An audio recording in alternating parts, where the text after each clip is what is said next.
Every day, something dramatic happens in the Caribbean that affects our lives. We'll give you the details. We'll give you the facts on Caribbean Perspective with Eddie Frederick.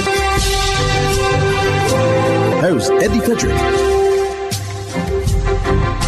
Welcome to Caribbean Perspective. So glad you can join us. The story that takes the lead in today's edition for Thursday, 19th September 2024, and brought to you in association with our friends at Antillean Group. Jamaica's opposition leader claims to be up to the challenge to lead the PNP to victory in 2025. Details after this important message.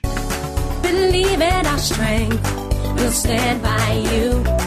Protection from all, perils big and small. Reassurance we give, it's so clear to see. Peace of mind, that's a service guarantee. We look after all our family. Yes, we do at every opportunity. Antillean Group, underwriters of all classes of insurance solutions for your protection and investment. Live well financially.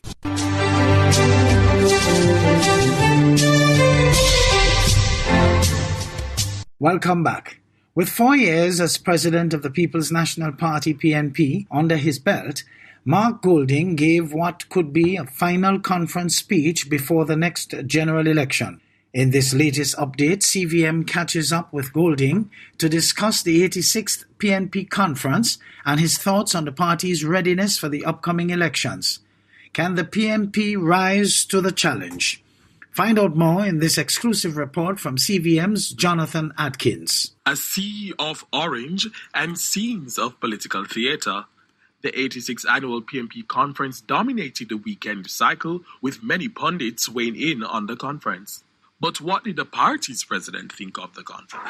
It's the biggest crowd I have seen here for a long, long time. An evidently proud Marky G weighed in on his keynote address, which he said was aimed at inspiring the audience in the arena and at home. I was bringing a message of hope to the Jamaican people to assure them that the next PNP government will, in the traditions of our party, deal with the society as a whole, especially those who need the help of the state to uplift their own lives, focusing on those areas where we're falling short as a nation, those key developmental areas that are holding us back and which this government really isn't addressing or dealing with in any serious way. Issues to do with education, healthcare, the economy, making the economy more resilient and more balanced, and of course, crime and violence. So I wanted to let Jamaicans know what our priorities will be, how we will approach it, and we'll get more granular and provide greater detail as time goes by. But I was giving the broad overview and a strong sense of the direction we'll be taking the country when we next form government. Now, the PNP has made it clear that regardless of the timing of the election, the 86th edition of conference will be the last before the general election, due by the latest September 2025. If you think you're bad, call it! So is the PNP ready? Whenever it's called, we're able to respond well. A confident-sounding Golding says the PNP is focused on putting in the groundwork at this time. Our system is entirely opportunistic when it comes to the calling of elections. So the government will call an election whenever they feel they have the best chance of doing well. So, that depends on almost day-to-day developments. So we are just preparing for it. We have all of our candidates in place. There are two which are still unsettled, but we know the either or either in those. And so we're ready. And we're now auditing our constituency organizations to see that their campaign committees are up and running, that they understand the tasks ahead and what they need to do. And that process of audit will continue. It worked well for us in the local government elections, and we're just going to continue to build our organizations. This is Golding's fourth conference since being elected to the top job after defeating South East St. Anne Member of Parliament Lisa Hanna. Jonathan Atkins reporting for CVM News. Tourism officials have begun 2 days of high-level discussions and further turbocharging the sector's growth in Antigua and Barbuda. They are devising a strategy to guide tourism promotion and development into the upcoming season as arrivals continue to surge to new records. They gathered at the John E. St. Louis Finance and Conference Center on Tuesday. ABS's Ursel Charles Jr. reports. Tourism stakeholders are hitting the ground running, already strategizing for the next tourism season. Principals are engaged in a 2-day high-level meeting at the Sir John E. St. Louis Finance and Conference Center. The meetings are hosted by the Antigua-Barbuda Tourism Authority, the ABTA, responsible for promoting the Twin Island destination. The first day of the meetings included several stakeholders, to include the Antigua-Barbuda Airport Authority, Antigua Cruise Ports, Ministry of Tourism, and the Antigua-Barbuda Yachting Events.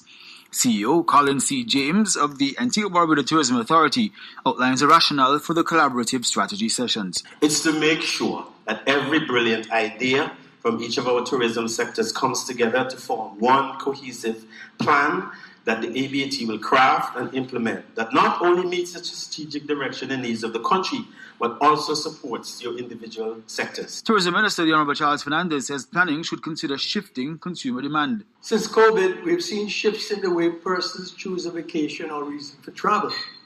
Wellness, sports, and experience, and safety are some which come to my mind.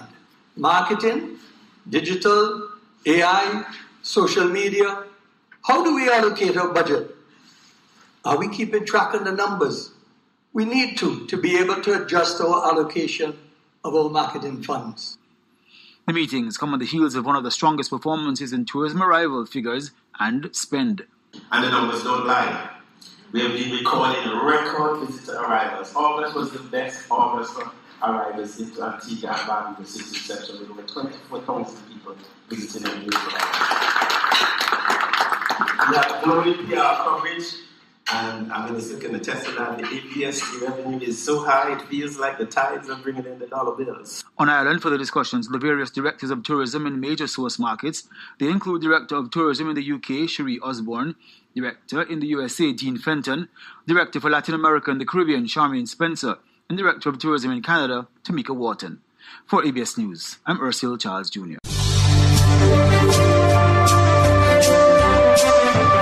You're listening to Caribbean Perspective with Eddie Frederick, in association with our friends at Antillean Group, underwriters of all classes of insurance solutions for your protection and investment. Live well financially. The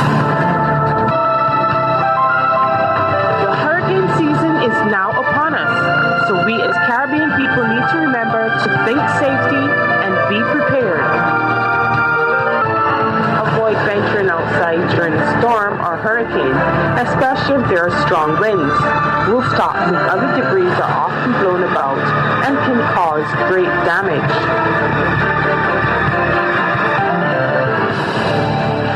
The Bahamas' Minister of Foreign Affairs, Fred Mitchell, releases a statement on Bahamian deployment in Haiti. More in this ZNS News item. Foreign Affairs Minister, the Honourable Fred Mitchell, tonight reaffirming the deployment of Bahamian personnel to Haiti as previously announced, and this in the face of recent inquiries. Minister Mitchell stressing in a statement that there is no deviation from that maritime mission. As long planned, the Bahamas will join colleagues from Kenya, Jamaica, and Belize to work closely with the Haitian National Police to restore security in Haiti. Jamaican soldiers and police officers recently arrived on that island, where gangs reportedly control 80% of its capital. The Privy Council has cleared the way for establishment of the Trinidad and Tobago Revenue Authority as it struck out the Public Services Association's claim of it being unconstitutional. Shortly after the British law lords delivered their judgment, the PSA revealed that it will be heading back to the court to continue its legal battle against the TTRA. CNC3's Jensen Lavend reports. After 2 years of legally wrangling with the state over the constitutionality of the Trinidad and Tobago Revenue Authority, President of the Public Services Association, Leroy Batiste, says he's prepared for another lengthy legal battle. Batiste was responding to the Privy Council's ruling in favor of the government, clearing the way for the implementation of the Revenue Authority.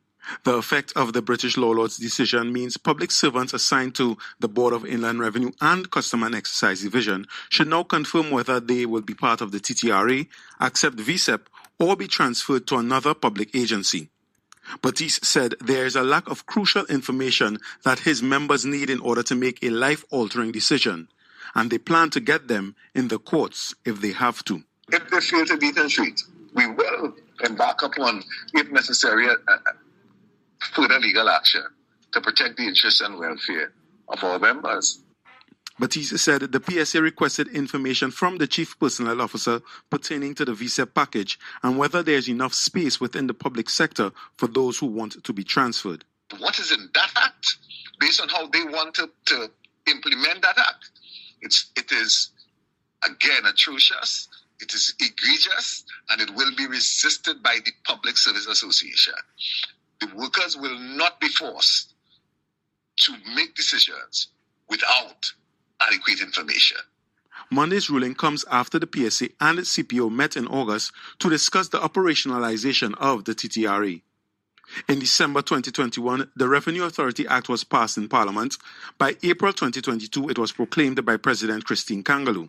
However, in July of that year, Customs Officer Teresa Doré filed a lawsuit on the PSA's behalf, challenging the TTRA's operationalization.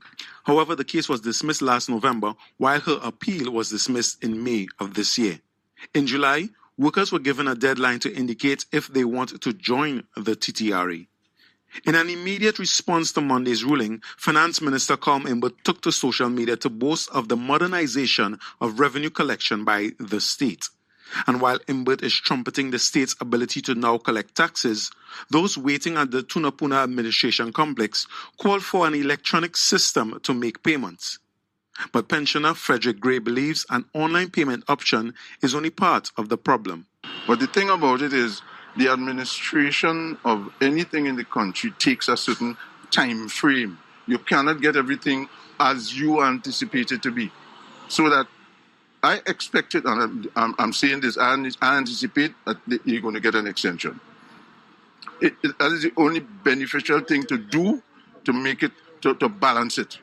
MP for Tunapuna Esmond Ford told CNC3 News that an online payment option may happen soon. But I understand an online system is coming, whether via the banks, as the case may be, right? Also via links, also via credit card. But those are things that are in the making. So for now, it's cash or checks. Meanwhile, Batista is promising workers that their concerns will be addressed. Jensen Lavend, CNC3 News. Guyana's electoral system is once again in the spotlight, with former President Donald Ramota stating that the country's fractured electoral system has significantly contributed to many societal issues.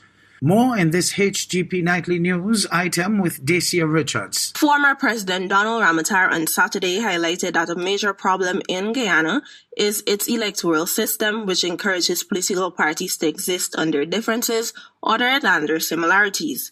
The former president was speaking to journalist Enrico Wolford after the funeral service for the late Sir Shuridat Ramphal. Part of the problem in our country is our electoral system, which is based on proportional representation, which encourages political parties to organize on differences instead of organizing on national issues. He highlighted that with the establishment of the Constitution Reform Commission, this quote-unquote problem could be addressed. I hope that that could be examined in an intellectual way, in a proper way, in a sober way, and to see if we can look at that, because I believe that our electoral system is more divisive. Former President Ramota contends that there has not been a proper appreciation for the Constitution, and this has contributed to the current electoral system. I think that that is where we should, because we focus our attention on everything else, we never put our attention there. Maybe this should be studied very carefully.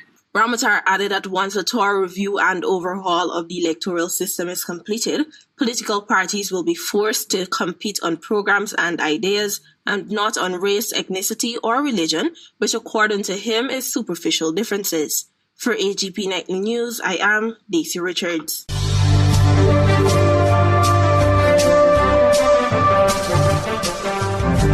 I am Eddie Frederick. This has been Caribbean Perspective, a whole new approach to highlighting developments in the Caribbean. In the meantime, please follow us on Facebook and subscribe to our YouTube channel for daily regional news and more, in association with our friends at Antillian Group. Believe in our strength, we'll stand by you. Protection from all perils big and small. Reassurance we give, it's so clear to see. Peace of mind that That's our service guarantee.